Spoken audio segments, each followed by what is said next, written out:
MLA cup football প্রতিযোগিতা 2024-25 শুভ উদ্বোধন হলো কাটোয়া 2 নম্বর ব্লক মজিয়ারি সতীশচন্দ্র স্মৃতি উচ্চ বিদ্যালয়ের মাঠে।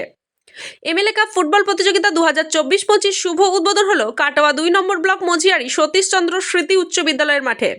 এমএলএ কাপ ফুটবল প্রতিযোগিতার পরিচালনায় রয়েছেন কাটোয়া 2 নম্বর ব্লক তৃণমূল কংগ্রেস। এই খেলায় 8টি দল অংশগ্রহণ করছে। এমএলএ কাপ ফুটবল প্রতিযোগিতার উদ্বোধন করলেন পূর্ব বর্ধমান জেলা তৃণমূল কংগ্রেসের সভাপতি তথা কাটোয়ার বিধায়ক রবীন্দ্রনাথ চট্টোপাধ্যায়।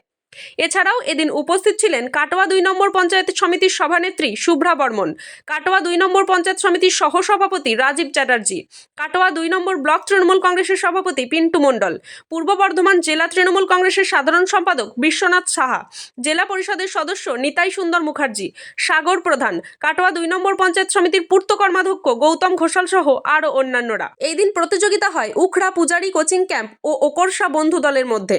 ট্রাই বেকারে উখড়া পূজারি কোচিং ক্যাম্প 8-7 গোলে ওকরসা বন্ধু দলকে পরাজিত করে চ্যাম্পিয়ন হয়। এই খেলা দেখতে মাঠে হাজির হয়েছিলেন প্রচুর দর্শক।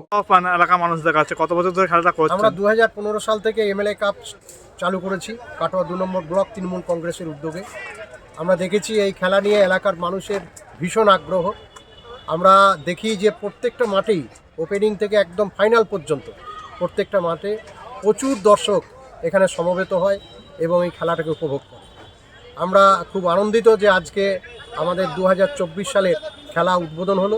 এই উদ্বোধনী অনুষ্ঠানে আমাদের মাননীয় বিধায়ক এখানে উপস্থিত ছিলেন, সহ আমাদের পঞ্চায়েত সমিতির সমস্ত প্রতিনিধি এবং সাথে সাথে জেলা পরিষদের 2 জন মেম্বার নিতাই সুন্দর মুখার্জি, সাগর প্রধান এবং পঞ্চায়েত সমিতির সভানেত্রী শুভ্রা বর্মন, সহসভাপতি রাজীব চ্যাটার্জি সহ প্রত্যেকেই উপস্থিত ছিলেন আজকের এই খেলায় এবং খুব সুন্দরভাবে আমাদের খেলা আজকে শেষ হলো। কোন কোন দল অংশগ্রহণ করেছিল আজকে খেলা? আজকে ওকরসা বন্ধু দল ভার্সেস উখড়া পূজারি সংঘ, এই দুজনের মাধ্যমে খেলা হলো। ট্রাই ব্রেকারের মাধ্যমে খেলার নিষ্পত্তি হয়েছে। কারা জিতল ট্রাই ব্রেকারের মাধ্যমে? উখড়া পূজারি সংঘ জিতল। এই খেলায় বর্তমান সমাজকে কি বার্তা দেবেন, বর্তমান যুব সমাজকে? আমরা তো মোবাইল নিয়ে ব্যস্ত, আমরা চাইছি যে বর্তমান যুব সমাজ তারা মোবাইল ভুলে খেলার মাঠে আসুক, এটাই আমাদের উদ্দেশ্য। আমার নাম পড়ছে পিন্টু মণ্ডল, কাটোয়া 2 নম্বর ব্লক তৃণমূল কংগ্রেসের সভাপতি। কাটোয়া থেকে রাহুল রায়ের রিপোর্ট, সোজা কথা নিউজ, পূর্ব বর্ধমান।